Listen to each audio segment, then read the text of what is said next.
Siempre creí que un cumpleaños rodeada de mi familia sería la mayor recompensa de mi vida. Esperaba que aquel día estuviera lleno de abrazos, gratitud y respeto. Pero, en medio de la mesa, lo que recibí fue la frase más cruel que una abuela podría escuchar. Mi madre decide aquí, tú no eres nadie. Y si piensas que mi historia termina en ese instante de dolor, estás muy equivocado. Porque lo que hice después, lo cambió todo. Y nadie jamás lo esperaba. Pero antes, dime algo aquí en los comentarios. ¿Desde dónde estás viendo esta historia ahora? Y suscríbete para no perderte el desenlace, porque esta novela de la vida real te va a atrapar hasta el final. Mi nombre es Leonor Salvatierra, tengo 74 años, soy viuda y dediqué cada minuto de mi vida a criar a mi hija Esther y a cuidar de mi nieto Iker, al que crié como a un hijo. Creí que el amor de la familia era un refugio seguro, hasta descubrir que, en realidad, era una trampa. Esa mañana me levanté con el corazón apretado, pero con la esperanza ingenua de que sería un día distinto. Mi cumpleaños solía ser un motivo de orgullo, no por los regalos ni por el lujo de la casa, sino porque la familia se reunía bajo un mismo techo. Mientras me miraba en el espejo, acomodando las perlas que heredé de mi madre y rociando en el cuello un perfume suave, pensé que todo el esfuerzo de mi vida había valido la pena. Me detuve un instante frente a las ventanas grandes del salón y vi el jardín verde, las flores recién cortadas en los floreros y la mesa puesta con esa elegancia que siempre me gustó cuidar. Sentí que todavía podía ofrecer dignidad y amor a los míos. Cuando entré al comedor, el aroma del cordero asado me envolvió como un recuerdo de los tiempos en que mi marido aún vivía. La mesa de nogal estaba impecable, cubierta con manteles de lino y copas que brillaban bajo el candelabro de cristal. Cada detalle me hablaba de historia, los cubiertos de plata que solo usábamos en ocasiones especiales, las sillas de terciopelo rojo y ese retrato enmarcado en oro viejo donde aún aparecíamos sonrientes. Caminé despacio hasta mi lugar, y aunque trataba de mantener la calma, algo en mi pecho presagiaba que la armonía no duraría mucho. Iker levantó su copa de cava con desgano, apenas mirándome de reojo. Su traje de diseñador, el reloj reluciendo en la muñeca y esa forma altiva de hablar me hicieron recordar lo mucho que había cambiado. Esther, mi hija, seguía distraída con su teléfono, deslizando los dedos como si nada a su alrededor tuviera importancia. Yo respiré hondo, decidí ignorar esa indiferencia y hablé con voz clara sobre mi deseo de compartir parte de la herencia con quienes habían trabajado décadas en nuestras bodegas. Quería que los hijos de los vendimiadores pudieran estudiar, que el fruto de tanto esfuerzo no se quedara solo en cuentas bancarias o propiedades. El silencio fue inmediato. El tintineo del tenedor de Esther al caer sobre el plato fue lo único que escuché antes de ver la mueca de fastidio en su rostro. «Madre, no es momento de hablar de dinero», dijo con frialdad, sin apartar la vista del móvil. Yo no contesté enseguida, porque sabía que si lo hacía con rabia solo empeoraría las cosas. Traté de sonreír, de explicar con calma que era mi decisión, que todavía tenía derecho a decidir el destino de lo que había construido. Pero en cuanto pronuncié la palabra decisión, sentí como la tensión en la mesa se volvía insoportable.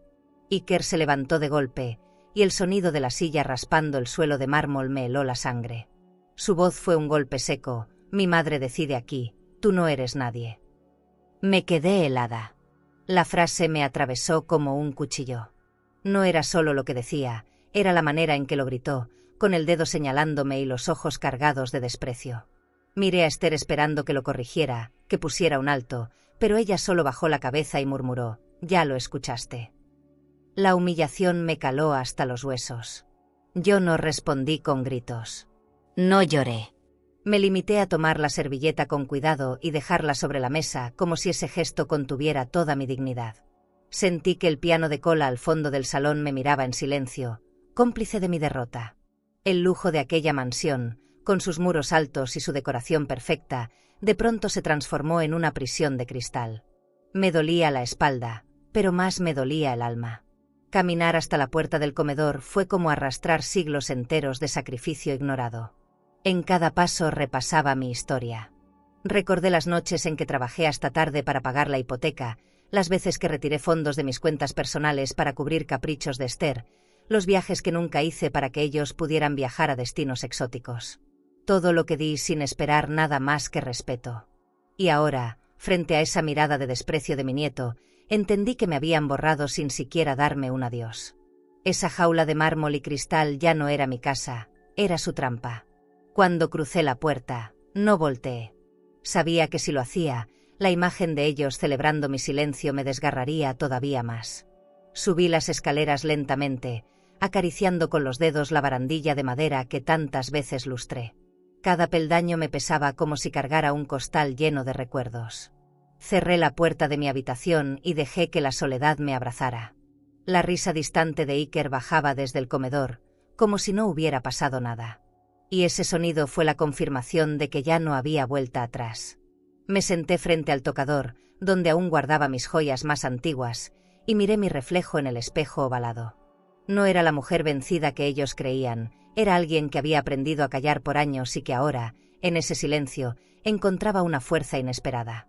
Toqué mis perlas con cuidado, como si fueran un recordatorio de que todavía había algo valioso en mí. Recordé la cuenta conjunta que años atrás abrí para Esther y cómo, sin consultarme, retiraba fondos como si fueran suyos. Ese detalle encendió algo en mí. Si ellos jugaban con el dinero, yo jugaría con la verdad. La noche cayó sobre el jardín y el reflejo de la luna se coló por las ventanas grandes, bañando la habitación en una luz fría. El reloj de pared marcaba las 11 y cada campanada me empujaba hacia una decisión que ya no podía aplazar. Abrí el cajón secreto donde guardaba mis cartas más íntimas y encontré la dirección de mi abogado. Con manos firmes escribí un mensaje claro: necesito verlo mañana. Lo metí en un sobre y lo sellé con un beso amargo. Llamé al chofer de confianza, el único que no había volteado la cara. Cuando tomó el sobre, me miró con esos ojos de lealtad que tanto agradecí. ¿Está segura, doña Leonor?, preguntó en voz baja. Asentí. No había espacio para cobardías. Mientras lo veía marcharse, sentí que esa carta era más pesada que cualquier herencia, porque llevaba dentro mi dignidad. Cerré la puerta, apagué las luces y me recosté en la cama con el corazón latiendo a toda prisa. Antes de cerrar los ojos, me acerqué al decantador de cristal que siempre mantenía en la mesita. Me miré en el reflejo y por primera vez en mucho tiempo vi unos ojos firmes, llenos de algo que ni Esther ni Iker podían arrebatarme: decisión.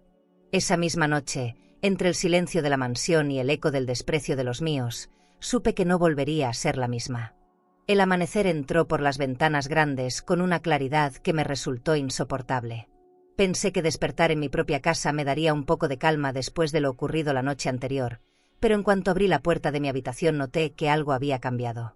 2 de los empleados me esperaban con expresiones rígidas, y uno de ellos me dijo con esa cortesía falsa que hiere más que un grito: «Doña Leonor, la señora Esther pidió que se le acomode en una habitación más cómoda, para que descanse mejor». No entendí de inmediato, hasta que vi mis maletas ya apiladas en un carrito. No pedí explicaciones, bajé la mirada y caminé detrás de ellos, con una sensación de destierro dentro de mis propias paredes. El nuevo cuarto estaba en el ala trasera, al fondo del pasillo de mármol, lejos de la luz que tanto me gustaba. Las cortinas de seda habían sido reemplazadas por unas de lino áspero, y la cama, aunque impecable, parecía de hospital. No había cuadros en las paredes ni alfombra bajo mis pies, solo un vacío que hacía eco. Dejé mi bolso de cuero sobre la mesa y respiré hondo, tratando de no mostrar el temblor de mis manos. Había pasado media vida decorando cada rincón de esa mansión para hacerla sentir como un hogar, y ahora me confinaban a un espacio frío, reducido, casi utilitario. Al mediodía tocaron la puerta para anunciarme el almuerzo. Me entregaron una charola con sopa aguada, pan duro y un vaso de agua, nada parecido al menú de lujo que escuchaba servir en el comedor principal. Desde mi ventana, aunque pequeña, alcanzaba a oír el tintinear de copas y las risas de Esther con sus amistades, como si celebrara mi ausencia. Apreté los labios y probé apenas un bocado, porque el hambre se me había ido junto con la dignidad. Recordé con dolor las veces que yo misma contraté chefs para sorprender a mi familia con platos de restaurante elegante, y ahora me trataban como si fuera una carga que debía conformarse con sobras. Por la tarde, cuando quise revisar unos documentos, descubrí que mi caja fuerte ya no estaba en el vestidor. Pregunté al mayordomo y me respondió con evasivas, diciendo que las joyas y los papeles estaban resguardados por seguridad.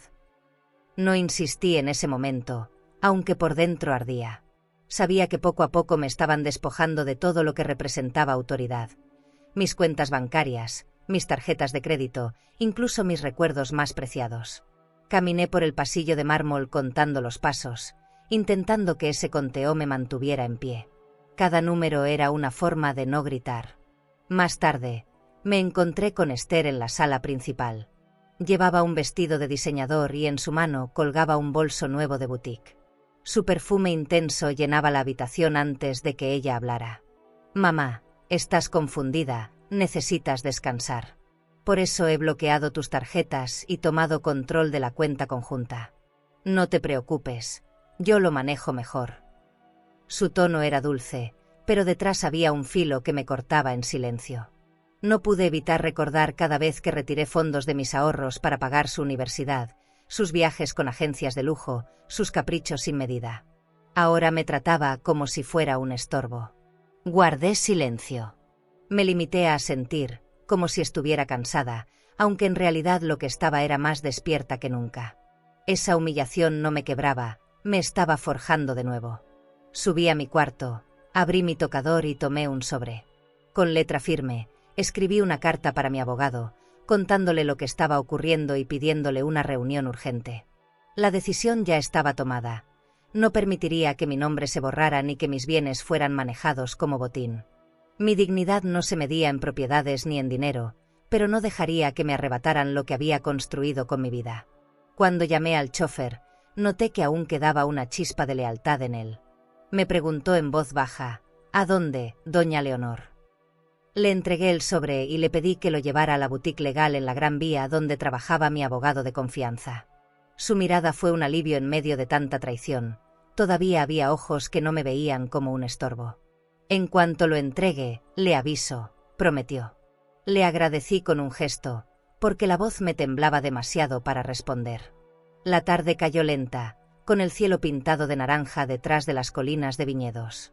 Yo permanecí junto a la ventana, mirando cómo la luz se extinguía sobre ese paisaje que tanto amé y que ahora parecía ajeno. Pensaba en las cartas que nunca escribí, en las palabras que nunca dije, en la confianza que entregué demasiado fácil. Cada sombra en el pasillo de mármol me recordaba que estaba sola en esa mansión, prisionera del silencio impuesto por los míos. Y sin embargo, algo dentro de mí comenzaba a despertar. Me serví una copa de agua y la sostuve como si fuera vino añejo.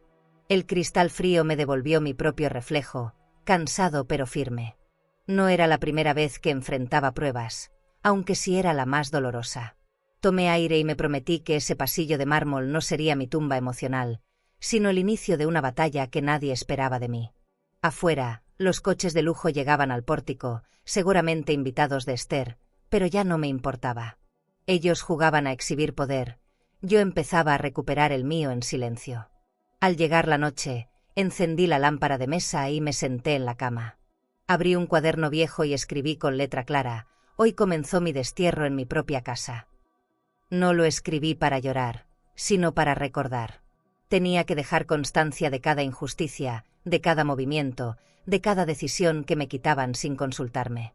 Esa crónica sería mi arma silenciosa. Mientras escribía, escuché música lejana en el salón, un piano tocado por alguien que no sabía que cada nota era una herida en mi corazón. Cerré los ojos y me repetí a mí misma: «Todavía no estoy vencida». Cuando el reloj marcó la medianoche, un golpeteo en la puerta me hizo sobresaltarme. Era el chofer. Me entregó un pequeño papel doblado. Lo abrí con manos temblorosas y leí: «Leonor, llego a las 8. No estás sola». El alivio fue tan grande que tuve que sentarme de nuevo en la cama para no caer. Guardé ese mensaje bajo la almohada como si fuera una joya, la única que aún me pertenecía sin discusión. Y por primera vez en muchos días, pude dormir con un poco de esperanza. A la mañana siguiente me despertó un murmullo extraño que venía del jardín. Abrí las cortinas y vi movimiento en la terraza, mesas largas cubiertas con manteles blancos y bandejas de croissants recién horneados. Los camareros colocaban copas de cristal y jarras de jugo fresco, como si la mansión hubiera amanecido convertida en un hotel boutique. No entendía qué estaba pasando, hasta que distinguí a Iker, impecable con su traje azul marino y un pañuelo de seda en el bolsillo, dando órdenes con la seguridad de quien cree que ya gobierna todo. Me quedé quieta, observando desde mi ventana pequeña, sintiéndome una extraña en mi propia casa. Cuando bajé al pasillo de mármol, un fotógrafo acomodaba su cámara en la terraza. Había flashes, risas contenidas y una elegancia calculada que olía a revista de sociedad. El chef ofrecía jamón ibérico, queso manchego y zumo de naranja en copas largas, como si se tratara de un restaurante elegante. La escena era un despliegue de lujo que yo misma había financiado durante años, pero en la que ahora no tenía lugar. Avancé unos pasos y me detuve en la galería, oculta tras una columna. Quise hablar, pero algo en mi pecho me dijo que era mejor guardar silencio. El fotógrafo, un hombre joven con mirada aguda, me vio entre las sombras. Se acercó con paso discreto y me preguntó: «¿Quién es usted, señora?». Yo abrí la boca para responder, pero Iker, sin dudar, contestó desde la mesa: «Es solo la fundadora, ya no gestiona nada». Su tono fue cruelmente indiferente, como si me borrara con una frase ensayada. Sentí que la sangre me hervía, pero también una punzada de vergüenza. Estaban reduciendo toda mi vida a una nota al pie. Me mordí el labio para no llorar frente a extraños. El fotógrafo pareció incómodo. Me extendió discretamente una tarjeta, como si intuyera que detrás de mi silencio había una historia más grande. «Si algún día quiere contar su verdad, llámeme», susurró. Tomé la tarjeta con manos frías y la guardé en el bolsillo de mi bata. No respondí nada, solo lo miré a los ojos, y él bajó la cabeza en señal de respeto. Volví a esconderme en la galería, donde la luz de la mañana atravesaba los ventanales y caía sobre mí como un juicio. Mi respiración era un hilo tenso que amenazaba con romperse. Iker posaba sonriente junto a Esther, que lucía un vestido de diseñador y un collar de perlas nuevas que yo nunca había visto. Ella reía mientras levantaba una copa de cava y hablaba con el reportero sobre la nueva etapa de la bodega. Sus palabras me golpeaban como piedras. Hablaba en presente, como si ya todo me perteneciera solo en pasado. Observé las manos de ambos sobre la mesa, la manera en que se sentían dueños del legado que yo había construido con sudor y lágrimas. No había ni una mención a mi nombre, ni un gesto de gratitud. El murmullo de la banda de jazz llenó la terraza. Los acordes del saxofón se mezclaban con el sonido de cubiertos finos y copas brindando. Yo me quedé quieta, respirando despacio para no desmoronarme. Recordé las noches en que revisaba cuentas bancarias hasta la madrugada, haciendo transferencias cuidadosas para pagar salarios y mantener la bodega en pie. Todo lo que alguna vez hice en silencio ahora era exhibido como trofeo por quienes me habían reducido al olvido.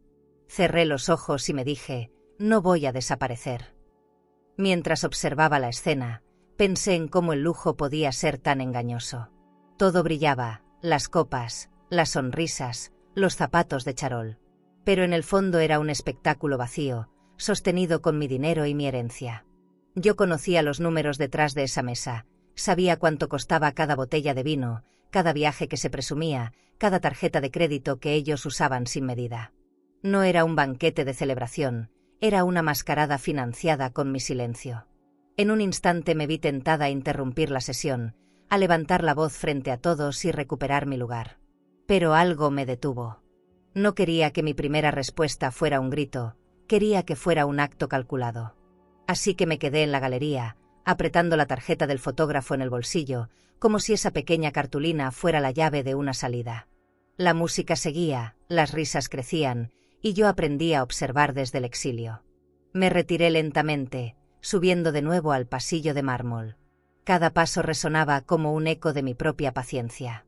Entré en mi cuarto y cerré la puerta con suavidad, aunque por dentro sentía la furia queriendo romper todo a mi alrededor. Abrí el cajón del tocador, saqué un cuaderno y escribí solo una frase: «Hoy me borraron de la mesa, pero todavía existo». Esa oración quedó clavada en la hoja como una promesa secreta. El día continuó con normalidad aparente. Escuché coches de alta gama retirándose del portón, voces despidiéndose con cortesías, el último acorde del piano antes del silencio. La casa volvió a estar tranquila, pero no era la calma de antes, era la calma después de un golpe. Me miré en el espejo de cuerpo entero y vi una mujer distinta, herida, sí, pero también despierta. No quería seguir siendo un fantasma en mi propio hogar. Cerca del anochecer, mientras organizaba mis papeles, recibí un mensaje anónimo en mi celular. La pantalla se iluminó con una advertencia que me heló la sangre. «Cuidado. Planean incapacitarte en un mes». Leí y releí esas palabras hasta que las letras parecieron arderme en la piel. Cerré los ojos y respiré hondo. No era una sospecha, era un aviso. Y en ese instante supe que la guerra apenas comenzaba. Acepté la invitación de Carmen y Dolores porque no quería que la soledad se me volviera costumbre. Ellas eran mis amigas desde hacía décadas, mujeres con las que compartí confidencias, dolores y hasta risas en medio de la adversidad. Cuando me pasaron a buscar, me encontré a mí misma arreglándome con un esmero que no tenía desde hacía tiempo. Un vestido de lino, un sombrero discreto y mis perlas favoritas. Al subir al coche, sentí que por primera vez en semanas alguien me miraba con respeto. El trayecto hacia el club privado fue un respiro que mi alma agradeció. Al llegar, la elegancia del lugar me golpeó con fuerza. Césped verde impecable, autos de lujo estacionados en fila, un edificio blanco con ventanales amplios que reflejaban el sol como espejos de cristal. El olor a café recién molido y pan caliente se mezclaba con el perfume caro de las hocías que caminaban por los pasillos. Yo avanzaba despacio, recordando los tiempos en que me dejaba ver en sitios así con orgullo, acompañada de mi marido. Ahora estaba allí, no para presumir, sino para aferrarme a la dignidad que ellos intentaban arrebatarme. Nos sentamos en una terraza amplia, bajo sombrillas color crema. Carmen, siempre directa, abrió la conversación. Tus firmas siguen siendo válidas, Leonor. Si quieren incapacitarte, es porque todavía tienes la llave del patrimonio. Dolores, más discreta, me miraba con ternura y asentía. El murmullo de otras mesas llegaba como un rumor lejano, mientras yo trataba de asimilar esas palabras. Sentí que el aire se espesaba y que el lujo alrededor era solo un disfraz. Lo que realmente se jugaba era mi voz, mi derecho a decidir. Mientras bebía un té servido en porcelana fina, pensé en todas las veces que firmé papeles sin leerlos con detalle, confiando en mi hija. Recordé los contratos, las cuentas conjuntas, las transferencias que autoricé con la esperanza de ayudarla. Nunca imaginé que esas mismas firmas se volverían armas contra mí. La lucidez de Carmen me dio un rayo de claridad. Yo no estaba derrotada, todavía tenía herramientas para defenderme. Era cuestión de mover las piezas correctas en silencio. Recorrí con la mirada la terraza y me encontré observando los bolsos de cuero y las joyas brillando bajo el sol. No me daban envidia, pero sí me recordaban que yo misma había estado en esa posición de seguridad y orgullo. Lo doloroso era saber que mi hija y mi nieto tenían todo gracias a mis sacrificios, y que aún así querían reducirme a un silencio humillante. El contraste entre el lujo del entorno y la herida en mi pecho me pareció cruel, pero también me encendió una chispa de decisión. Carmen me tomó la mano y la apretó con fuerza. No estás sola, Leonor. Si decides luchar, tienes a gente de tu lado. Dolores sonrió con dulzura y añadió, tu nombre pesa más de lo que crees. Me quedé callada unos segundos, mirando el horizonte. El campo de golf se extendía como una alfombra verde interminable, pero lo que yo veía era mi futuro, un terreno abierto, lleno de posibilidades, si tenía el valor de caminarlo. Cuando regresé a la mansión esa tarde, subí directamente a mi despacho. La casa estaba silenciosa, como si esperara que yo renunciara a todo. Pero en vez de rendirme, abrí mi escritorio de caoba y empecé a revisar papeles antiguos. Cada documento era un recordatorio de mi historia, de cada decisión tomada con esfuerzo. Pasé horas clasificando, leyendo, subrayando detalles que podrían ser claves más adelante. En medio de esa revisión, encontré un cajón con un doble fondo que yo misma había mandado a construir hacía años. Lo abrí con cuidado y allí estaban, carpetas con copias de transferencias, documentos de propiedades y cartas firmadas por Esther que demostraban su dependencia absoluta de mi dinero. Sentí un escalofrío recorrerme la espalda. Tenía en mis manos pruebas que podían cambiar el rumbo de todo. Era como sostener un arma invisible, poderosa, pero peligrosa al mismo tiempo. Me recosté en el sillón de cuero, exhausta pero con el corazón latiendo fuerte. Entendí que la guerra ya no era una posibilidad, era un hecho. Mis pasos ya no se limitarían a caminar por pasillos de mármol, sino a trazar un plan para recuperar el respeto que me habían quitado. Por primera vez en semanas me sentí menos víctima y más estratega. El dolor no había desaparecido, pero estaba aprendiendo a usarlo como combustible. Esa noche apenas pude dormir. Me levantaba una y otra vez para revisar la carpeta, como si pudiera desaparecer de mis manos. Guardé los documentos en un maletín de cuero y lo escondí en un rincón de mi armario. Cada tanto lo tocaba, asegurándome de que aún estuviera allí. Era la primera vez en mucho tiempo que tenía algo a mi favor. Y sabía que debía manejarlo con inteligencia, sin dejarme llevar por la rabia. Cuando finalmente apagué la luz, me recosté y cerré los ojos, pero la frase de Carmen me seguía retumbando la cabeza: si te quieren callar, es porque todavía tienes la llave. Esa llave no era solo legal ni financiera, era la llave de mi propia dignidad. Y me juré que no iba a entregarla sin pelear hasta el último aliento. ¿Y tú? ¿Crees que el silencio para proteger a la familia es un acto de lealtad o de cobardía? Salí de la mansión al amanecer con una maleta ligera y un pañuelo de seda anudado al cuello. El aire fresco me golpeó la cara como un recordatorio de que aún era libre, aunque dentro de esas paredes quisieran convencerme de lo contrario. Tomé un taxi sin avisar a nadie, mirando por la ventana cómo el paisaje se alejaba poco a poco. Había tomado una decisión radical: refugiarme en un hotel 5 estrellas frente al mar, un lugar donde nadie me buscara ni me vigilara. Al llegar, el vestíbulo me recibió con pisos de mármol pulido, lámparas doradas y un aroma a flores frescas que parecía acariciar los sentidos. La recepcionista, con una sonrisa impecable, me trató como a la huésped más importante. «Bienvenida, señora Salvatierra, su suite está lista», dijo, mientras me entregaba la llave con discreción. Subí por el ascensor de cristal y cuando crucé la puerta de la suite sentí un alivio inmediato. Había ventanales inmensos con vista al mar, cortinas gruesas que olían a limpieza y una cama tan amplia que parecía una nube. El minibar estaba repleto de botellas de vino, chocolates y frutas frescas. Ese lujo que antes me parecía rutina ahora lo sentía como un escudo, un respiro necesario en medio del caos. Me permití un baño largo en la tina de mármol, con sales perfumadas que me envolvieron como un abrazo. Cerré los ojos y recordé cada discusión en la mansión, cada mirada de desprecio, cada gesto de control sobre mis finanzas.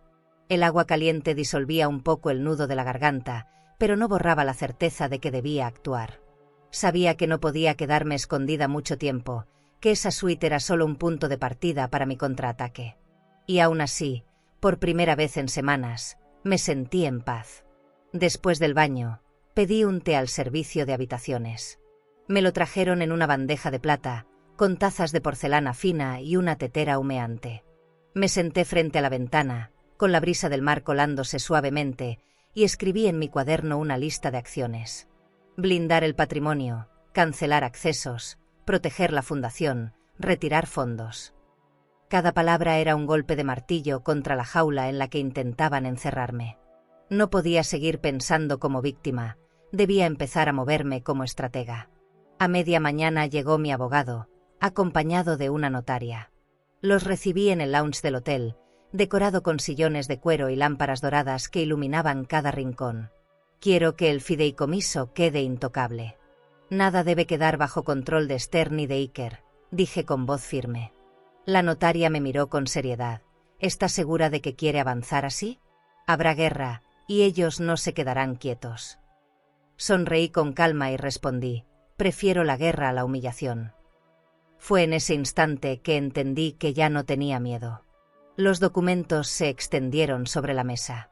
Firmé con una seguridad que no recordaba en años. Cada rúbrica era un acto de resistencia, un recordatorio de que mi voz todavía pesaba. El abogado me explicó que algunos fondos se transferirían de inmediato, que mis cuentas quedarían protegidas bajo mi nombre exclusivo. Yo asentía, sintiendo que cada firma era un ladrillo más en la muralla que empezaba a construir a mi alrededor. La notaria selló los papeles y me estrechó la mano con respeto. Al terminar, subí de nuevo a mi suite. Abrí las ventanas grandes y dejé que el aire marino entrara con fuerza. Sentí que esa brisa se llevaba un poco de mi dolor. Me quité los zapatos, caminé descalza por la alfombra suave y me tumbé en el sillón, dejando que el silencio me envolviera. Afuera, las olas golpeaban como tambores, y dentro de mí se encendía un eco parecido, el eco de la dignidad recuperada. Cerré los ojos unos minutos, sabiendo que aún me quedaba mucho por hacer, pero agradeciendo ese instante de tregua. Más tarde, decidí bajar al spa de lujo del hotel. Me sumergí en la piscina climatizada y dejé que las burbujas acariciaran mi cuerpo cansado. Escuché risas lejanas de otros huéspedes, conversaciones en idiomas distintos, y pensé en lo pequeña que era mi tragedia comparada con la grandeza del mundo. Pero enseguida me corregí, No, mi dolor no era pequeño, era mío, y tenía derecho a reconocerlo. Cada herida llevaba mi nombre y cada lágrima tenía su historia. No podía seguir minimizando lo que me estaban haciendo. Cuando regresé a mi suite, encontré una bandeja con frutas frescas y una nota de cortesía. Disfrute de su estancia, señora Salvatierra. La leí y sonreí, porque era la primera vez en semanas que alguien me llamaba por mi nombre sin ironía ni desprecio. Ese detalle, tan simple, me recordó que todavía había lugares donde yo seguía siendo reconocida. Me serví una copa de agua con hielo, levanté el vaso hacia la ventana y brindé conmigo misma, por la mujer que aún resiste. La tarde se volvió lenta y luminosa. El sol caía sobre el mar y tiñó la habitación de tonos dorados. Me senté en el escritorio a escribir una carta larga, dirigida a mí misma. En ella, me prometí no dejar que mi dignidad fuera arrebatada por nadie, ni siquiera por mi propia sangre. Esa carta la guardé en el cajón del escritorio, como un recordatorio silencioso de lo que estaba en juego. Cuando terminé, me sentí más ligera, como si hubiera descargado un peso que llevaba años arrastrando. El día parecía terminar en calma, pero cuando me acerqué a la ventana para contemplar la luna reflejada en el mar, algo me sobresaltó. En la entrada del hotel, estacionado junto al pórtico iluminado, estaba el coche negro de Iker. Reconocí de inmediato sus placas y el brillo arrogante de sus llantas nuevas. Un escalofrío recorrió mi espalda. ¿Me había seguido? ¿Sabía dónde estaba? La paz del Hotel 5 Estrellas se quebró de golpe, y entendí que mi escondite ya no era tan seguro como creía. Cuando Carmen me ofreció su ático en Madrid, no lo dudé ni un segundo. Necesitaba un lugar seguro, lejos de la mirada vigilante de Esther y del acecho de Iker. Al llegar, me encontré con un espacio luminoso, moderno, con ventanales enormes que dejaban entrar la ciudad como si fuera un cuadro vivo. El silencio era distinto al de la mansión, no era un silencio de humillación, sino de refugio. Me acomodé en un sillón de cuero, observando la biblioteca repleta de volúmenes encuadernados, y por primera vez en días sentí que podía respirar sin miedo. El ático tenía un aire minimalista, casi frío, pero cada detalle hablaba de buen gusto. En la mesa de centro descansaban revistas de arte, una lámpara de diseño iluminaba con suavidad y en la cocina abierta había frascos de especias alineados como soldados. No era un lugar de lujo ostentoso, sino de elegancia contenida, de esas que se notan sin necesidad de gritar. Subí a la terraza y vi la ciudad desplegarse frente a mí, tejados infinitos, luces que titilaban y un cielo que parecía abrirse para darme un poco de esperanza. Esa noche me senté en el escritorio de cristal que Carmen me había preparado. Abrí mi maletín y comencé a ordenar documentos, escrituras, contratos, copias de transferencias. Cada hoja que revisaba era un recordatorio de mi historia, pero también una prueba de cómo mi familia había usado mi generosidad para su propio beneficio. Dolía leer, pero dolía más saber que la traición había empezado mucho antes de lo que yo creía. Aún así, sentía que estaba construyendo un escudo, página por página. Dolores llegó más tarde con una caja llena de carpetas. «Antiguos empleados de la bodega quieren ayudarte», me dijo. Su voz era baja, casi un susurro, como si temiera que las paredes pudieran delatarla. Saqué los papeles con cuidado y encontré cartas de agradecimiento, recibos de salarios atrasados que yo misma cubrí con mi tarjeta de crédito y testimonios de lo que significaba para ellos mi apoyo.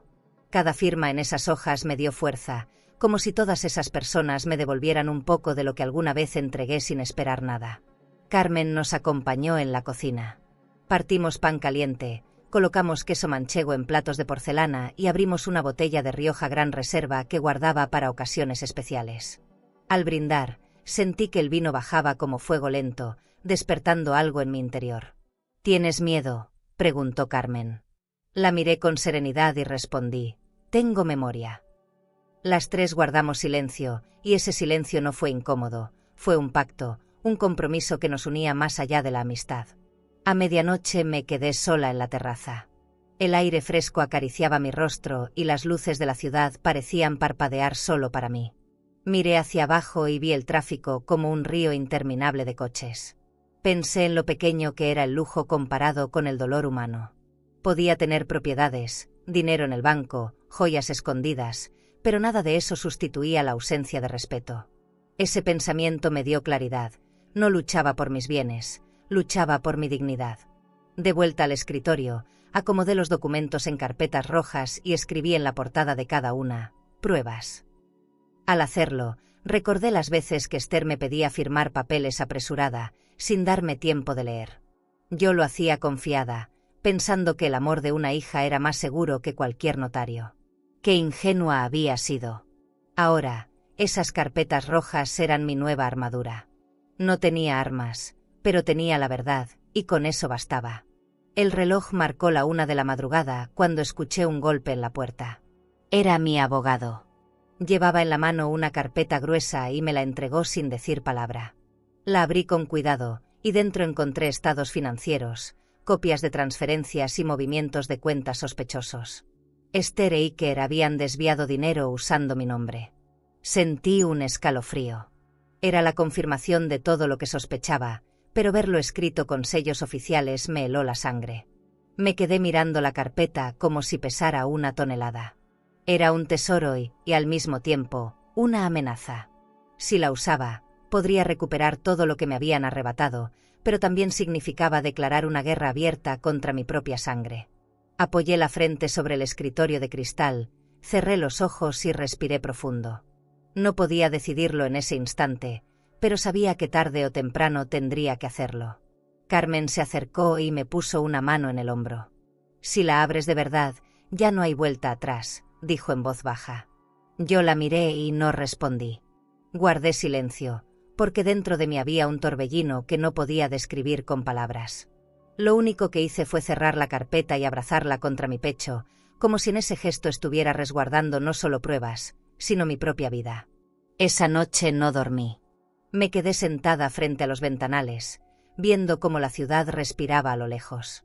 El ático secreto era un refugio, pero también un espejo de mi soledad. Y mientras las luces de Madrid titilaban como estrellas caídas, supe que el camino que estaba por recorrer sería más oscuro de lo que imaginaba. El mensaje de Esther me llegó al mediodía, una invitación a cenar. «Madre, quiero hablar contigo, dejemos los malentendidos atrás», escribió, con un emoji de copa de vino al final. Dudé unos segundos, pero acepté.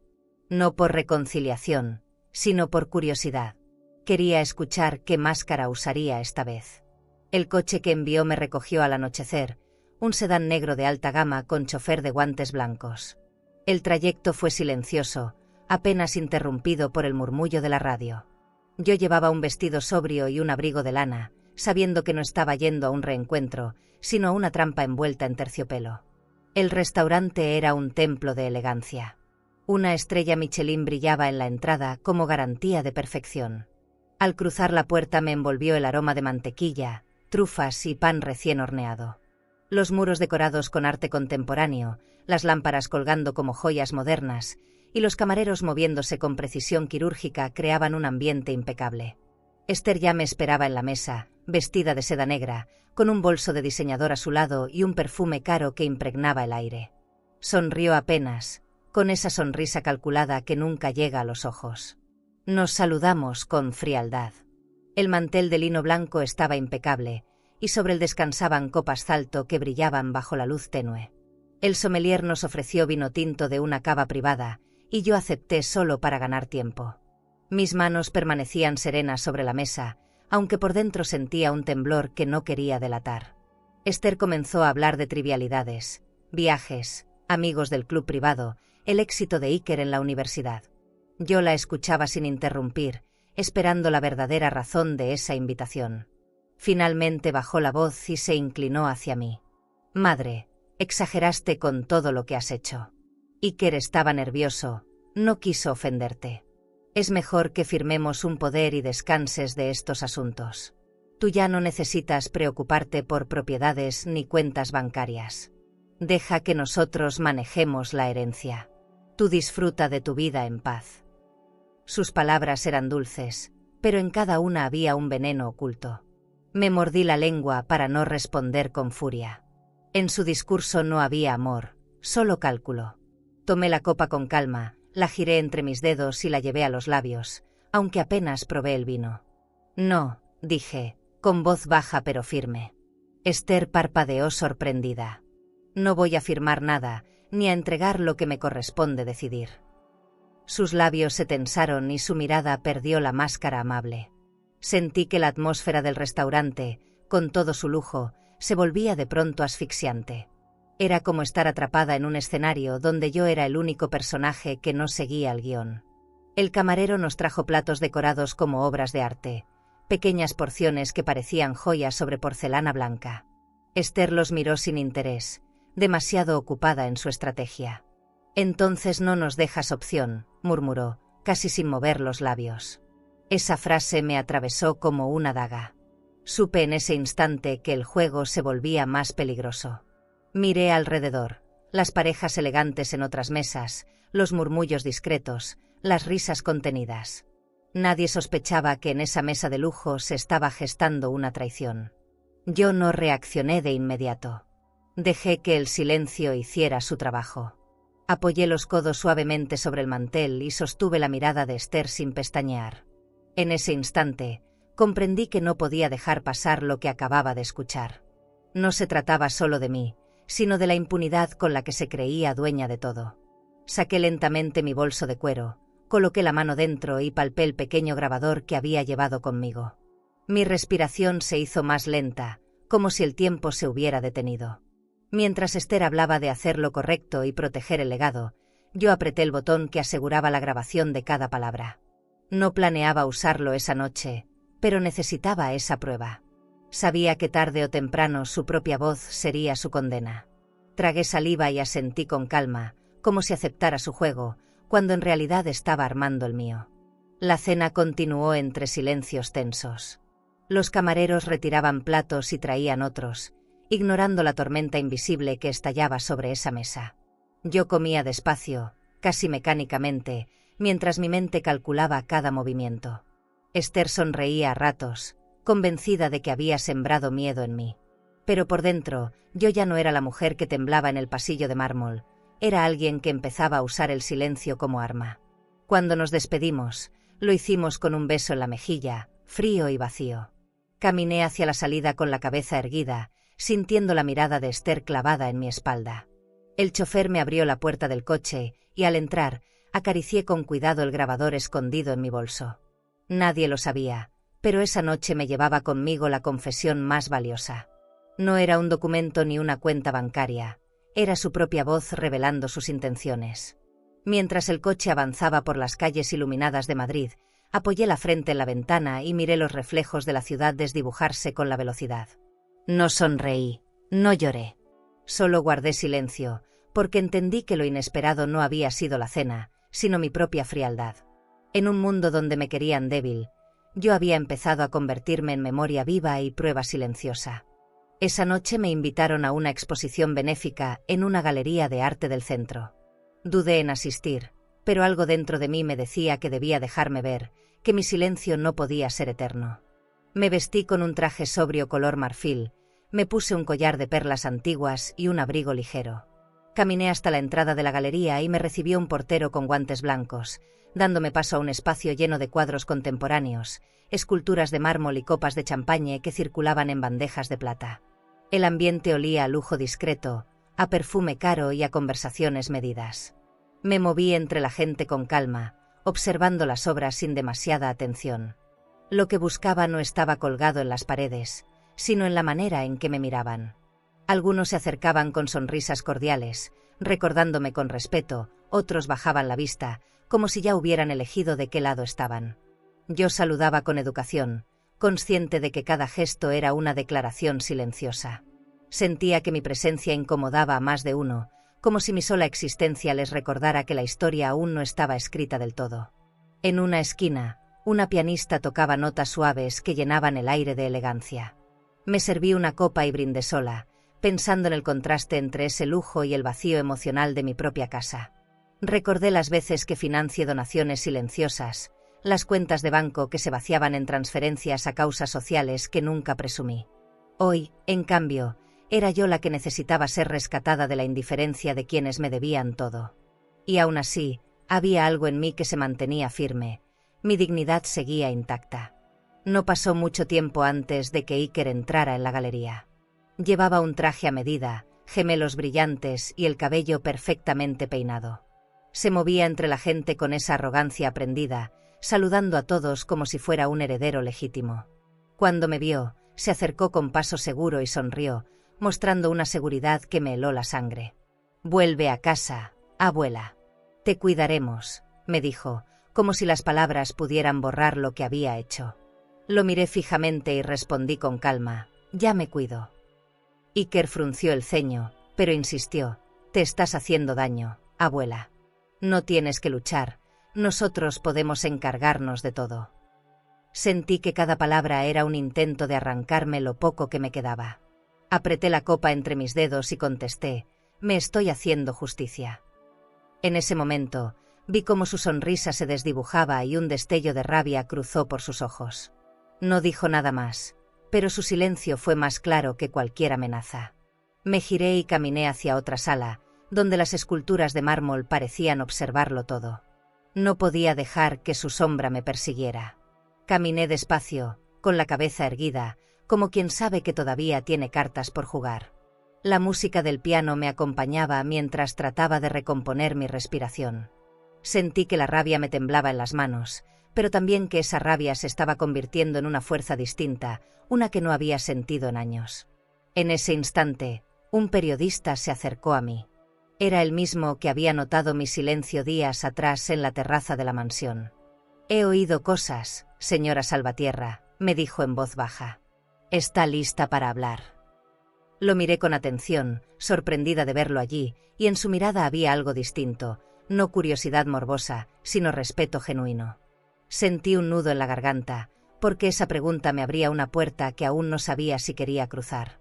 Respiré hondo y observé la copa de champaña en mi mano.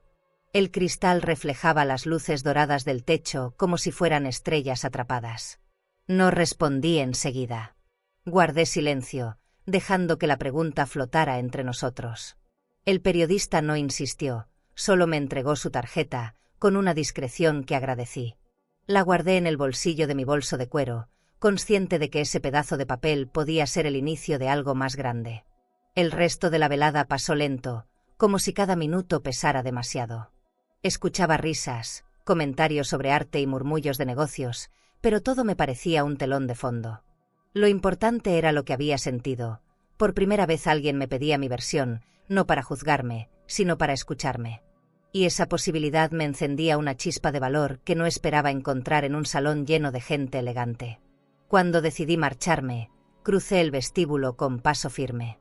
Afuera, el aire frío de la noche me recibió como una bofetada, pero también como un despertar.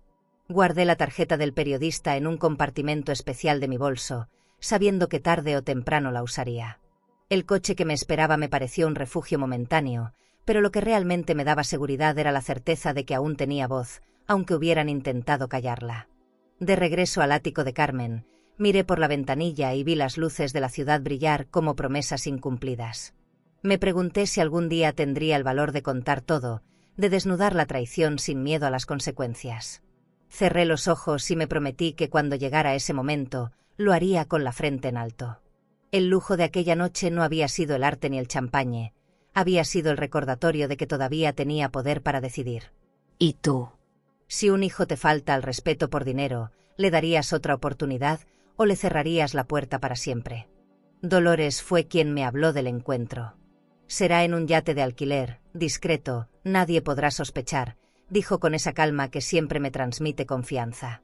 Yo acepté, aunque por dentro me invadía el miedo. La idea de subir a un barco con desconocidos me producía vértigo, pero sabía que cada paso que daba debía ser calculado. Así que esa mañana me vestí con un traje sencillo, un pañuelo claro y unas gafas oscuras. Caminé hacia el muelle como quien avanza hacia lo incierto, con el corazón latiendo fuerte, pero con la dignidad sostenida en cada paso. El yate nos recibió con un brillo impecable. El casco blanco reflejaba el sol y la cubierta olía a madera barnizada. Dentro, todo estaba dispuesto con lujo sobrio, sillones de cuero, copas de cristal y botellas de vino descansando en una cava pequeña. El motor apagado dejaba que el silencio se llenara solo con el vaivén del agua. Dolores me acompañó hasta una sala interior, donde me esperaba una mujer con traje beige y sonrisa amable. No la reconocí al principio, pero cuando me dijo su nombre, sentí un nudo en la garganta. Era Laura, la secretaria bancaria que había trabajado conmigo hace 20 años. Nos abrazamos como si hubiéramos compartido una vida entera. «Aún recuerdo tu firma, doña Leonor», dijo emocionada. Me mostró un portafolio con documentos que guardó de aquellos años, papeles que confirmaban que mi patrimonio siempre estuvo bajo mi control. Su lealtad era inesperada, y en ese instante comprendí que la vida siempre coloca ángeles en el camino. Le conté lo que estaba pasando, los intentos de incapacitarme, el bloqueo de mis tarjetas, las transferencias que descubrí. Ella escuchaba con atención, tomando notas en un cuaderno elegante, como si cada palabra fuera vital. «Podemos proteger tu fideicomiso», me aseguró con voz firme. «Solo necesitas autorizar una transferencia y quedará fuera del alcance de ellos». Sentí un escalofrío al escuchar la palabra transferencia, porque me recordaba las veces que Esther la usó para vaciar mis cuentas conjuntas sin consultarme. Pero esta vez sería distinto, no para despojarme, sino para blindarme. Tomé la pluma y firmé sin temblar, sabiendo que ese trazo cambiaba el rumbo de la historia. Laura sonrió y guardó los documentos con un cuidado reverencial. El sol brillaba en el agua y los reflejos entraban por las ventanas como destellos de esperanza. Dolores nos sirvió café en tazas de porcelana fina, y por un momento el ambiente se sintió liviano, como si todo fuera a resolverse pronto. Hablamos de mi fundación, de los planes de becar a jóvenes músicos y de apoyar a viudas trabajadoras. Sentí que la vida aún me daba un propósito más allá de la herencia. Esa conversación me devolvió algo que creí perdido, la certeza de que todavía podía elegir hacia dónde dirigir mi legado. Cuando el yate atracó de nuevo en el puerto, el aire marino me golpeó con fuerza. Bajé despacio, agradecida, con el portafolio bien guardado en mi bolso de cuero. Me sentía más ligera, como si al dejar ese muelle hubiera soltado una carga enorme. Dolores me miró con complicidad y me dijo: «Ahora sí tienes con qué defenderte». Yo asentí, y por primera vez en semanas sonreí de verdad. Caminamos juntas hacia el estacionamiento, convencidas de que estábamos un paso adelante. Pero al llegar al muelle vi algo que me heló la sangre. Esther estaba allí, hablando con un abogado de traje oscuro. La vi gesticular con fuerza, como si exigiera resultados inmediatos. No se percató de mi presencia, y preferí no acercarme. Me escondí tras una columna, escuchando apenas fragmentos de su conversación. Antes de continuarmos, si esta historia te está emocionando y quieres seguir acompañando relatos llenos de vida, dolor y transformación, no te olvides de suscribirte al canal. Aquí, cada historia tiene alma, y tal vez, alguna te ayude a sanar algo que ni sabías que seguía dentro de ti. Haz clic en suscribirse, y sigue este camino con nosotras. No podemos esperar más, hay que acelerar el proceso. Mis manos sudaban mientras intentaba mantener la calma. Subimos al coche en silencio. Dolores me sujetó la mano para tranquilizarme. Yo respiraba profundo, tratando de ordenar mis pensamientos. El paisaje de la carretera se desdibujaba en la ventana, pero en mi cabeza todo estaba claro. Esther estaba decidida a declararme incapaz, aunque eso significara borrarme de mi propia historia. El lujo del yate, la lealtad de Laura, todo eso se mezclaba ahora con un miedo renovado, porque sabía que la guerra sería más dura de lo que imaginaba. Cuando llegué al ático de Carmen, guardé el portafolio en el doble fondo del armario. Encendí una lámpara y repasé cada documento con calma. Eran sólidos, claros, imposibles de refutar. Me sentí fuerte por unos segundos, como si tuviera la victoria en las manos. Pero enseguida recordé la expresión de Esther en el muelle, su rabia contenida, y comprendí que no se detendría tan fácilmente. Me recosté en el sillón de cuero mirando las luces de la ciudad a través de la ventana. Todo parecía en calma, pero dentro de mí había un huracán. Cerré los ojos y me repetí: no me van a borrar. No lo permitiré. La firmeza de mi voz interior me dio un poco de alivio, aunque el temor seguía latiendo en mis sienes. Estaba sola, pero más despierta que nunca. Al sonar mi celular, un mensaje iluminó la pantalla. Lo abrí con el corazón acelerado y sentí un golpe en el estómago. Era una notificación judicial. Decían letras frías y oficiales: se ha iniciado el proceso para declararla incapaz. Me quedé inmóvil, con el documento digital brillando frente a mis ojos. El enemigo ya había movido ficha, y ahora era mi turno de responder. El día de la audiencia amaneció con un cielo gris que parecía anticipar la batalla que me esperaba. Me vestí con un traje marfil que guardaba para ocasiones solemnes y me puse un abrigo discreto. No era cuestión de lujo, sino de mostrar dignidad. Caminé despacio hasta el coche que me llevaría al juzgado, sintiendo como cada paso era un recordatorio de que no podía flaquear. En mi bolso llevaba documentos, cartas y fotografías, no solo papeles, sino fragmentos de mi vida que se habían convertido en armas. Mi respiración era lenta, pero firme, como quien camina hacia un duelo inevitable. El juzgado olía a papel viejo y a perfume barato mezclado con humedad. Me senté en la sala mientras mis manos se aferraban a la barandilla de madera. Esther e Iker entraron minutos después, impecables como si asistieran a una portada de revista. Ella llevaba un conjunto de boutique color crema, con un bolso de diseñador colgando de su brazo, él, un traje a medida y un reloj de oro brillando en la muñeca. Los miré de reojo y sentí que la distancia entre nosotros era ya un abismo imposible de cruzar. Cuando la jueza apareció, todos se levantaron. Su mirada se clavó en mí con una mezcla de seriedad y curiosidad. «Señora Salvatierra, ¿entiende lo que está pasando hoy aquí?», preguntó con voz grave. Asentí con calma. «Más de lo que parece, su señoría». Vi un gesto de sorpresa en su rostro. Tal vez esperaba debilidad, pero lo que encontró fue firmeza. Esa respuesta me devolvió una chispa de orgullo, aunque por dentro me temblara cada hueso.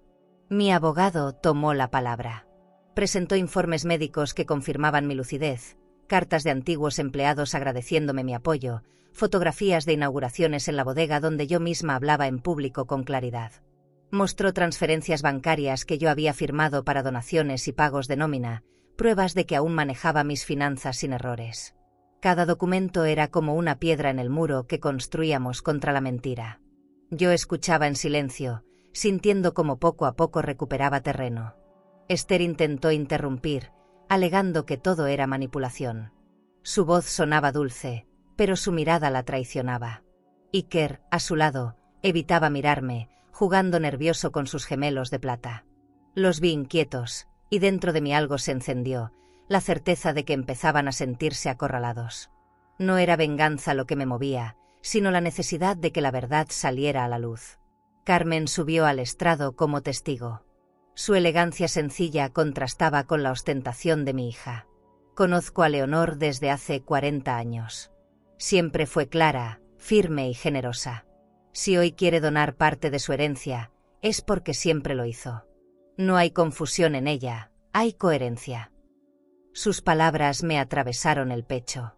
No lloré, pero tuve que apretar fuerte las manos para contener la emoción. Tener a alguien de mi lado en ese momento fue un bálsamo que no olvidaré jamás. La sala se llenó de murmullos. Algunos periodistas tomaban notas, atentos a cada gesto. Yo no buscaba espectáculo, pero sabía que la presencia de la prensa podía ser mi aliada. El poder de Esther e Iker se basaba en apariencias, y las apariencias empezaban a resquebrajarse. La jueza pidió silencio y retomó la palabra con firmeza, devolviéndonos a la tensión que latía en cada rincón del juzgado. En un momento, la jueza me pidió hablar directamente. Me levanté despacio, respirando hondo, y sostuve su mirada. He trabajado toda mi vida para construir lo que hoy quieren arrebatarme. He criado sola a mi hija, he sostenido la empresa y he cuidado a mi nieto como si fuera un hijo. No estoy aquí para pelear por dinero, sino por respeto. Quiero que mi herencia se use con dignidad, no como un botín. Mi voz no tembló. Fue la primera vez en mucho tiempo que me escuché fuerte. El silencio que siguió fue denso, como si las paredes mismas estuvieran conteniendo la tensión. Esther bajó la cabeza, y vi cómo mordía sus labios. Iker se removía en la silla, inquieto. Yo permanecí de pie, erguida, sintiendo que ese instante definía mi vida. Tal vez la jueza no lo dijera en voz alta, pero yo supe que algo había cambiado. Había recuperado mi voz, aunque todavía faltara el veredicto. La jueza pidió un receso breve. Cuando volvió, con rostro serio, anunció: la decisión será aplazada. La señora Salvatierra tiene 72 horas para aportar más pruebas. Después de eso, emitiré mi fallo. Mi corazón dio un salto, porque aunque no era la victoria que esperaba, tampoco era la derrota que temía. Tenía una nueva oportunidad, un margen pequeño, pero vital. Salí del juzgado con la cabeza alta. Afuera, el bullicio de la ciudad me envolvió con su ruido metálico, como si Madrid quisiera recordarme que la vida seguía latiendo más allá de mis problemas. Caminé despacio hasta el coche, con el eco de las palabras de la jueza retumbando en mi mente, 72 horas. No sabía cómo, pero estaba dispuesta a usarlas como mi última carta. Volví a La Rioja de noche, como un fantasma que busca las huellas de su propia vida. El coche me dejó cerca de la entrada secundaria de la bodega, y el aire olía a madera húmeda y a tierra mojada. Caminé con la linterna en la mano, cuidando cada paso para no hacer ruido. El silencio era espeso, apenas interrumpido por el crujido de la grava bajo mis zapatos. La penumbra me envolvía, pero también me protegía. Sabía que lo que buscaba estaba allí, escondido entre esos muros que habían visto crecer a mi familia y también mi dolor. Abrí la puerta lateral con la llave vieja que todavía conservaba en mi llavero. El chirrido metálico me erizó la piel, como si el edificio mismo protestara mi regreso. Avancé entre toneles enormes que parecían gigantes dormidos. El aroma del vino añejo me golpeó con fuerza, trayendo recuerdos de celebraciones, brindis y promesas rotas. Toqué una de las barricas con la mano y sentí la aspereza de la madera bajo mis dedos. Era como acariciar el pasado, áspero y pesado, imposible de olvidar. Recordaba bien el escondite de mi marido. Él siempre decía que una verdadera herencia no eran solo cuentas en el banco, sino también documentos que protegieran a la familia. Caminé hasta el muro del fondo, donde detrás de unas botellas antiguas había una pequeña cavidad. Moví con cuidado el estante y encontré la caja de lata. El corazón me golpeaba con fuerza, como si hubiera descubierto un tesoro prohibido. La abrí con manos temblorosas y ahí estaban, escrituras originales, contratos, cartas firmadas. Era la génesis de todo. Guardé la caja bajo mi abrigo, sintiendo su peso como si llevara un pedazo de historia pegado al cuerpo. Me detuve un momento, respirando el aire frío y húmedo de la bodega, sabiendo que ese hallazgo podía ser la diferencia entre recuperar mi voz o perderla para siempre. El silencio se volvió aún más profundo, y por primera vez sentí miedo real de ser descubierta. Cada sombra parecía moverse, cada rincón se volvía sospechoso. Y sin embargo, no di un paso atrás. Cuando estaba a punto de salir, una luz se encendió al fondo. Cerré los ojos un segundo, como si al no ver pudiera hacerme invisible. Pero los pasos se acercaban, firmes y decididos. Reconocí la silueta de Iker, acompañado por un guardia de seguridad.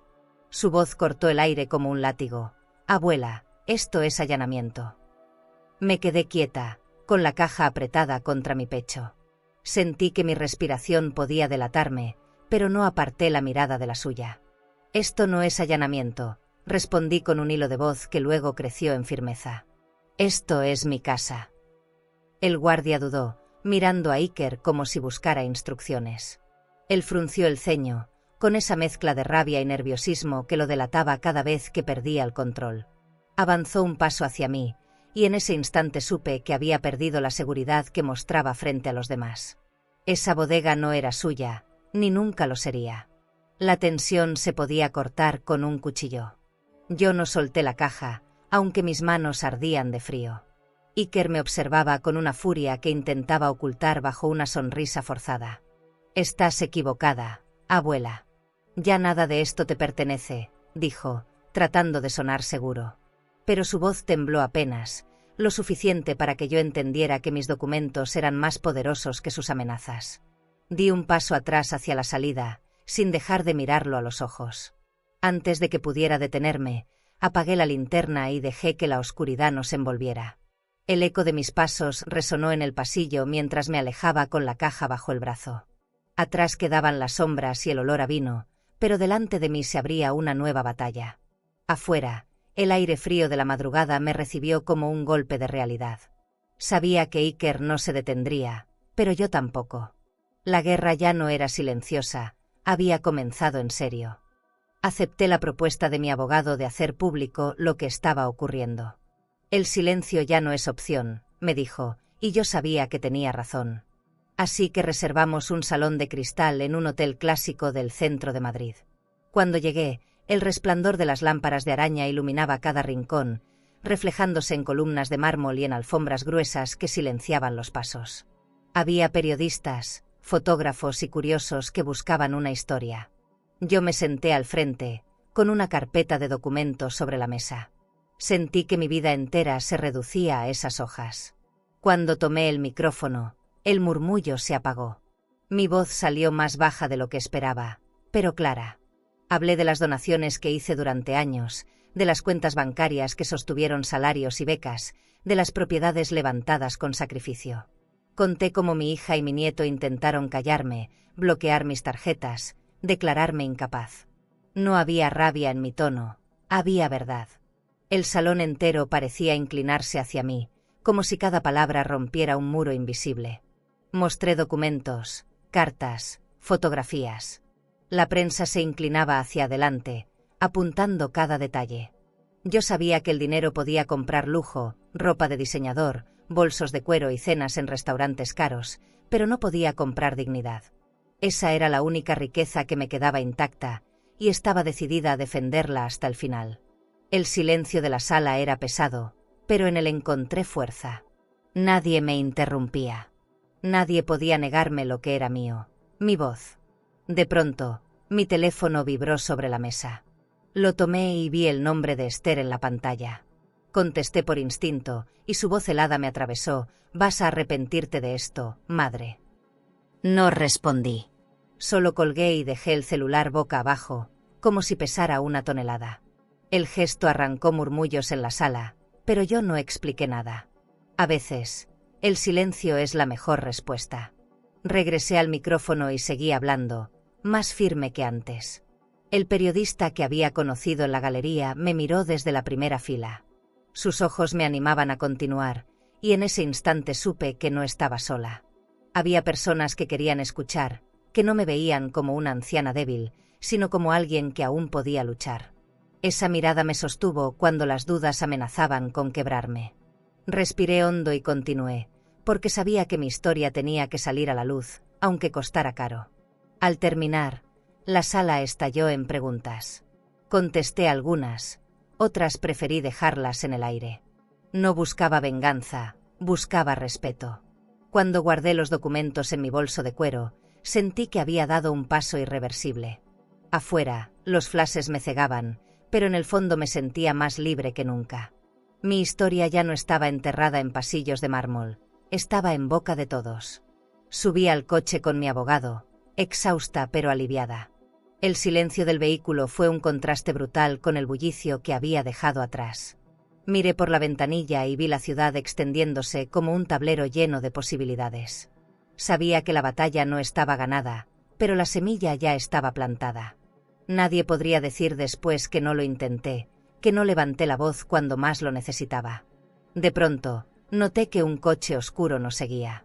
Lo vi reflejado en el retrovisor, pegado demasiado cerca. Sentí un escalofrío recorrerme la espalda. El hotel había sido un escenario de luz, pero la sombra volvía a alcanzarme. Cerré los ojos un segundo, apretando el bolso contra mi pecho. La guerra ya no era solo familiar, se había vuelto pública. Y yo debía estar lista para lo que viniera. ¿Y tú?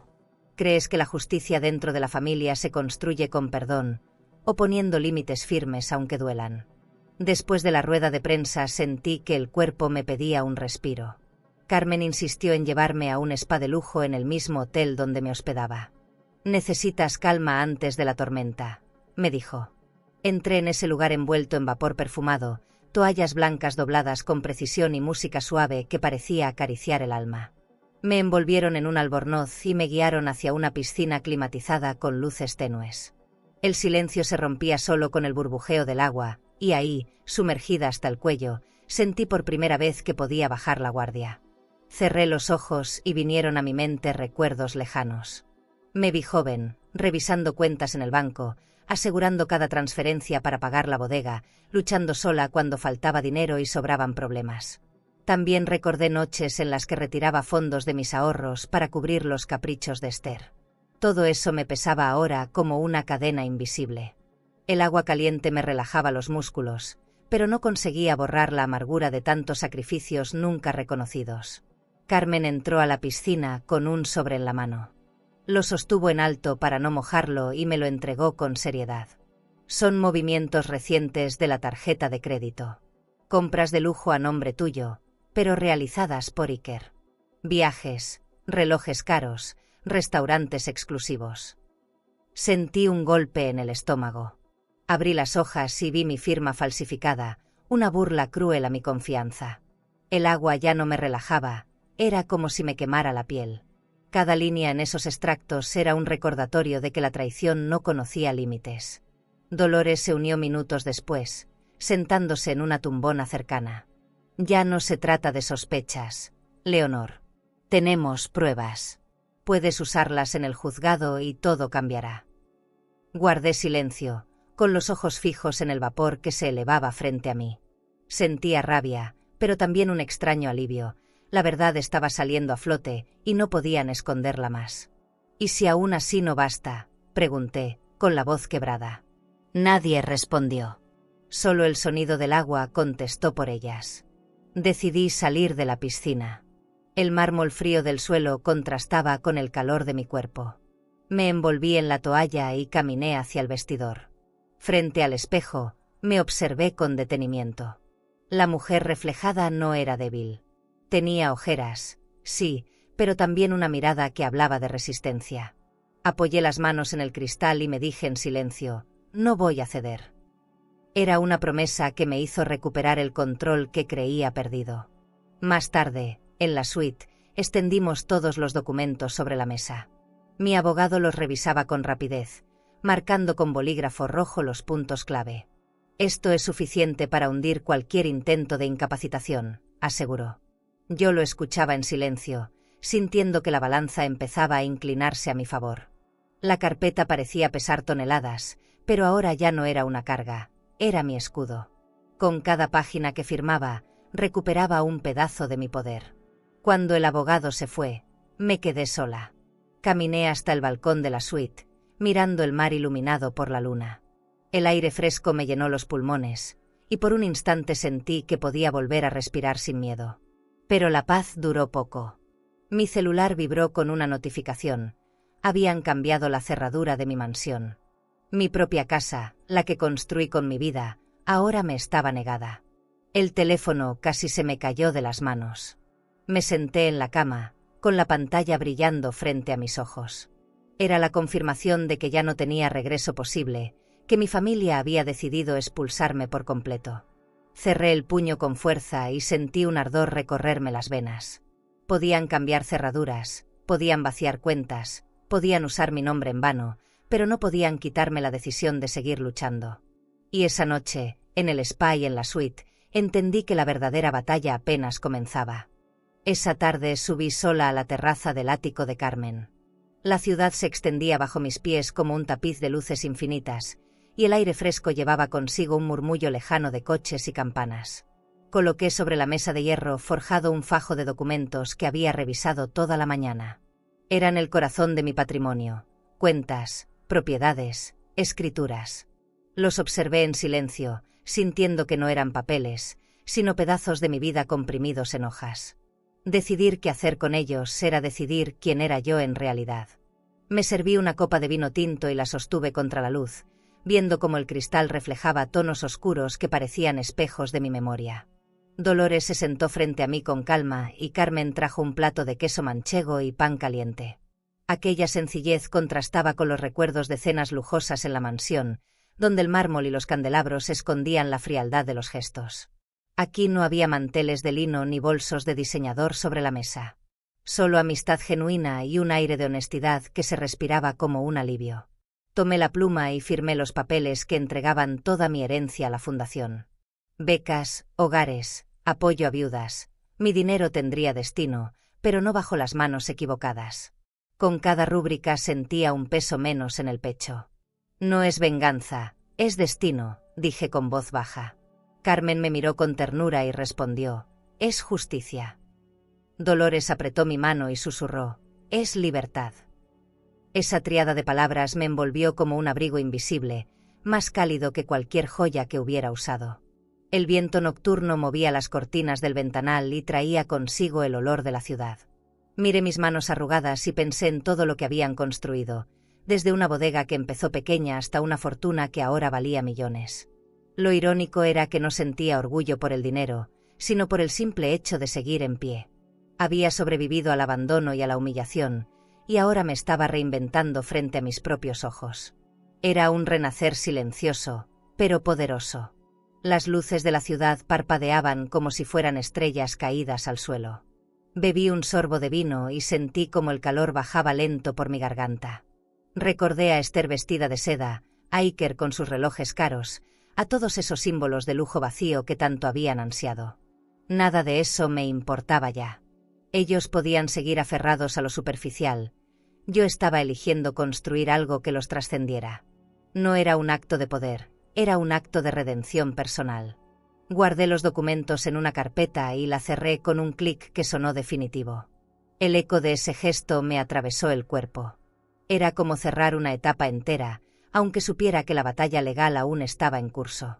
Carmen me abrazó con fuerza, y en ese abrazo sentí que por fin alguien compartía el peso de mi carga. Dolores, en silencio, me entregó una copa y brindamos mirando la ciudad. Fue un momento pequeño, pero cargado de simbolismo. Me levanté y caminé hasta el borde de la terraza. Desde allí, Madrid parecía infinita. Extendí los brazos y respiré hondo, como si quisiera absorber toda esa libertad en un solo aliento. La brisa me despeinó, pero no me importó. Estaba dejando de ser la mujer que callaba para convertirme en la que decidía. Con cada respiración me sentía más dueña de mí misma.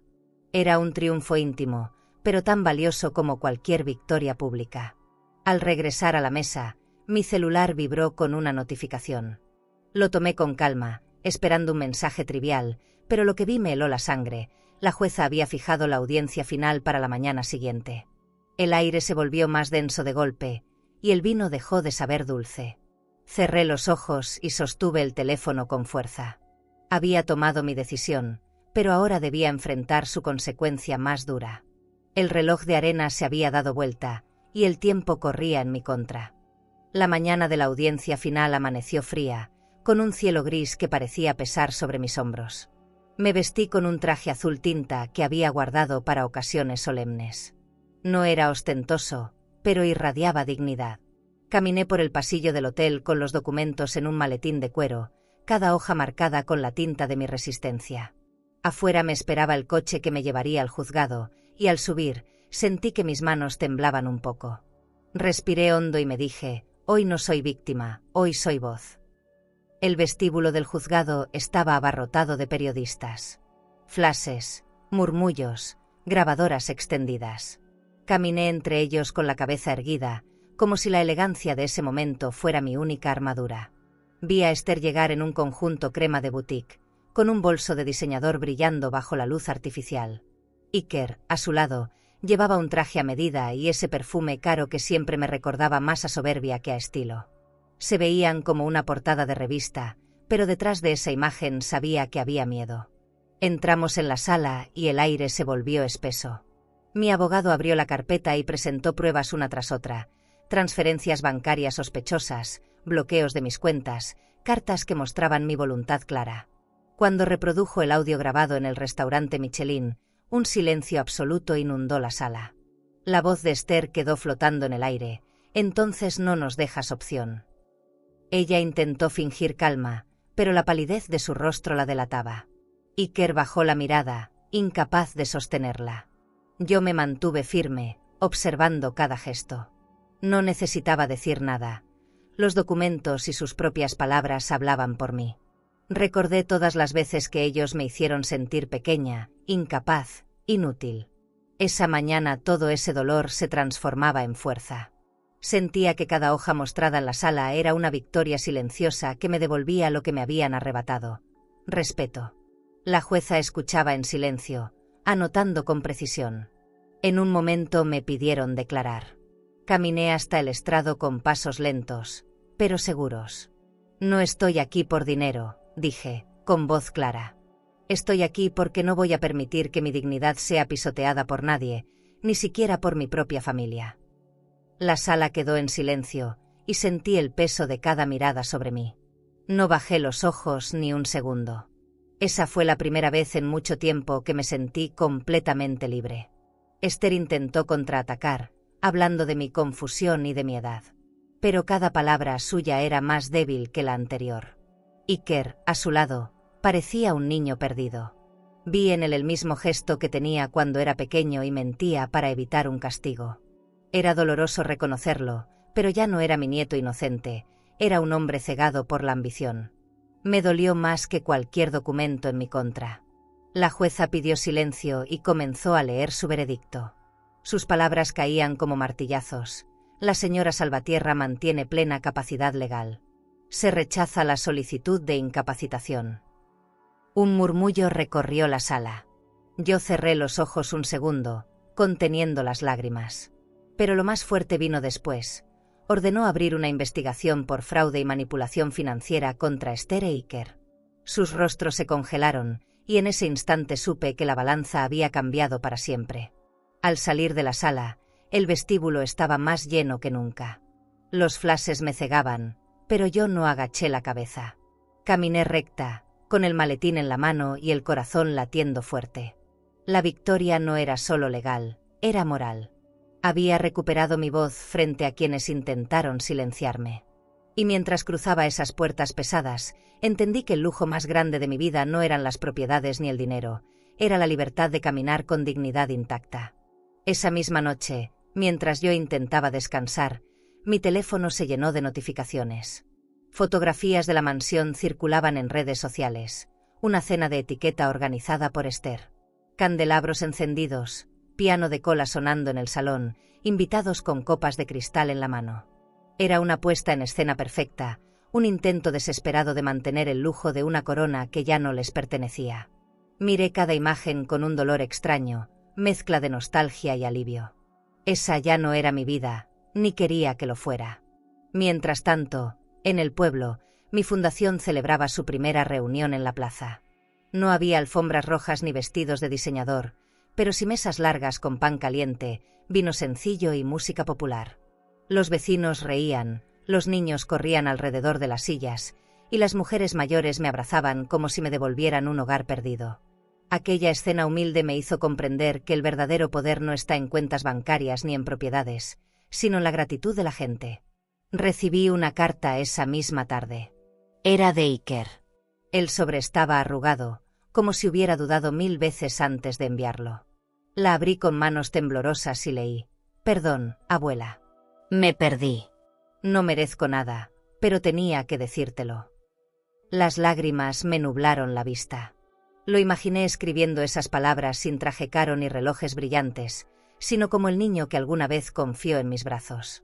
La herida no sanaba, pero al menos mostraba una grieta por donde entraba algo de luz. Doblé la carta y la guardé en un cajón de mi escritorio. No sabía qué hacer con esas palabras, pero supe que aún no podía responder. Me levanté y caminé por la plaza, saludando a cada persona que se acercaba. «Gracias, doña Leonor», repetían una y otra vez. Yo sonreía, aunque por dentro me dolía la certeza de que mi propia sangre no había pronunciado esas palabras cuando más las necesité.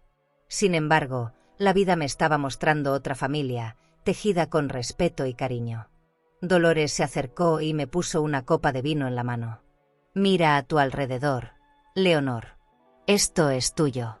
No lo que intentan presumir en esa mansión». Carmen asintió, con esa serenidad que siempre la caracterizaba. Levanté la copa y brindé con ellas, sintiendo que ese gesto era más auténtico que cualquier banquete de lujo. Tal vez nunca recuperaría lo perdido con Esther, pero había ganado algo más valioso, un lugar donde mi voz importaba. Al volver a casa, me senté en silencio frente a la ventana. La carta de Iker seguía pesando en el cajón, como un recordatorio de que no todo estaba completamente roto. El corazón quería creer, pero la mente me advertía que las cicatrices no se borran con disculpas. Me quedé observando las luces lejanas de la mansión, brillando como un castillo vacío. Allí se celebraba una fiesta sin corona, mientras aquí nacía un legado verdadero. La prensa no tardó en mostrar el contraste. Un titular apareció en la portada digital de la mañana siguiente: «La familia Salvatierra divide su destino, lujo en la mansión, dignidad en la plaza». Sonreí al leerlo. Ya no era yo la que debía esconderse, eran ellos quienes se veían obligados a sostener una fachada. Entendí que la verdad tiene un poder más grande que cualquier cuenta bancaria. Era la justicia de la vida equilibrando la balanza. Esa misma mañana recibí una citación oficial. Esther debía declarar en la fiscalía por fraude y manipulación financiera. Sostuve el documento en mis manos con calma, como quien recibe una confirmación esperada. El silencio que había cargado por tanto tiempo se estaba rompiendo, y esta vez no era yo quien debía justificarme. La fiesta de cristal se desmoronaba, y con ella, la falsa corona que intentaron robarme.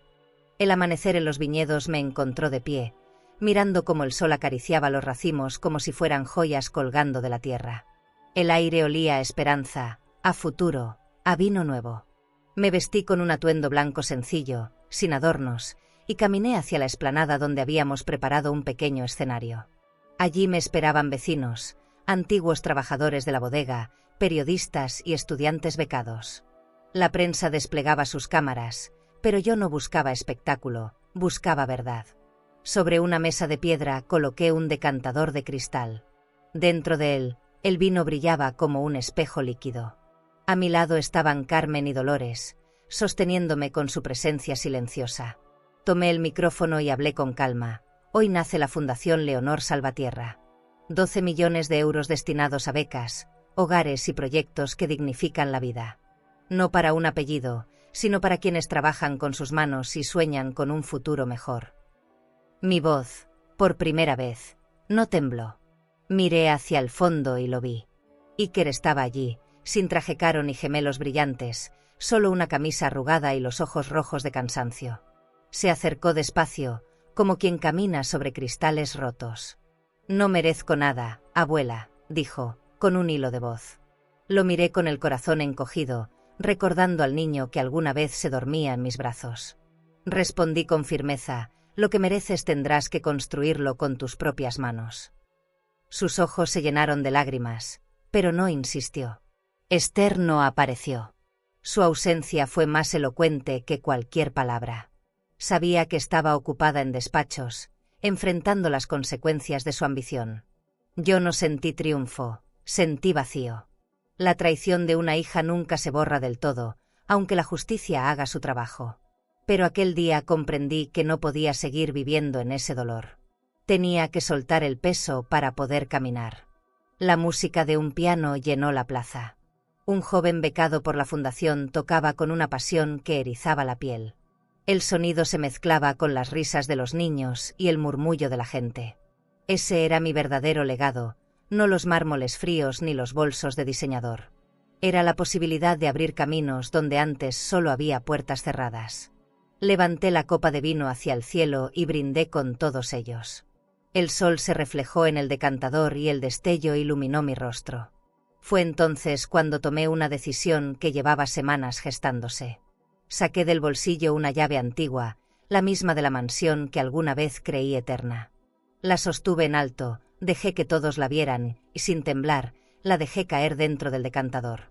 El sonido metálico contra el cristal retumbó como un veredicto. El pasado quedaba encerrado allí. Un aplauso estalló en la plaza, no por el gesto, sino por lo que significaba. Yo respiré hondo, sintiendo que una cadena invisible se rompía al fin. Ya no era la mujer desplazada en su propia casa, ni la abuela humillada en la mesa de nogal. Era alguien que había recuperado la voz, que había aprendido a decidir por sí misma, que había convertido el dolor en fuerza. Era libre, aunque las cicatrices siguieran marcando mi piel. Me alejé del escenario con paso lento, pero firme. Cada rostro que me sonreía era un recordatorio de que aún quedaba vida por vivir. No necesitaba mansiones ni cuentas infinitas, porque el lujo más grande era poder caminar con la frente en alto. Mientras el piano seguía sonando, supe que mi historia no terminaba allí. Apenas estaba comenzando, y esta vez la escribía yo. ¿Y tú? ¿Tendrías el valor de cerrar la puerta a quien te humilló y aún así abrir ventanas nuevas hacia tu propia libertad? Si hoy te sientes traicionada, ignorada o reducida por alguien de tu propia sangre, por favor, no dejes que ese dolor se convierta en tu identidad. Tú no eres un estorbo. Tú eres raíz, savia, tronco firme. Eres la historia que dio fruto para que otros pudieran crecer. Yo también creí que mi valor dependía de que mi hija y mi nieto me respetaran. Pero aprendí algo. Cuando tu propia mesa se queda vacía, todavía puedes preparar otra, con gente que te mira a los ojos con gratitud sincera. Porque hay abrazos que no son de sangre, pero salvan la vida. Si cuidaste, alimentaste, trabajaste con tus manos hasta el cansancio, si entregaste amor incluso cuando no recibías nada a cambio, entonces ya diste más de lo que muchos podrían dar jamás. Y aunque algunos nunca lo reconozcan, aquí te lo digo yo, tú vales. Y vales mucho. No permitas que el mármol frío de una mansión sin amor opaque tu luz. Aún hay vino por catar, música por bailar, risas que se encienden al calor de una mesa humilde pero honesta. Tu dignidad es el banquete más noble, y cuando aprendes a sentarte en tu propia mesa con la cabeza erguida, hasta quienes te rechazaron terminan regresando, pidiendo un lugar. La decisión final siempre será tuya. Porque la verdadera herencia no son los millones, es la fuerza de mirar al espejo y decir, sigo aquí, sigo viva, y todavía tengo mucho por entregar. Si esta historia tocó tu corazón, suscríbete al canal para escuchar más relatos como este y recuerda, aunque algunos te den la espalda, siempre habrá un mundo esperando el calor de tu abrazo. ¿Crees que esta historia fue dolorosa? Entonces no te imaginas lo que pasó cuando, en pleno cumpleaños, un hijo gritó que sus suegros eran su verdadera familia y dejó a su madre en ridículo. Ella no respondió con lágrimas ni súplicas, pero lo que hizo después con la tarjeta de $10,000 cambió todo para siempre. Te dejaré este vídeo en la pantalla final para que lo veas ahora mismo. Haz clic y descubre la historia completa de En el día de mi cumpleaños mi hijo gritó, mis suegros son mi familia, tú no, quité su tarjeta de $10,000, porque el final no lo podrás olvidar. Suscríbete al canal y dale like para descubrir relatos que solo una mujer con cicatrices puede entender, secretos que se arrastran por años, decisiones que desgarran y verdades que llegan cuando ya es tarde o justo a tiempo. Porque hay heridas que solo sanan cuando alguien se atreve a contarlas.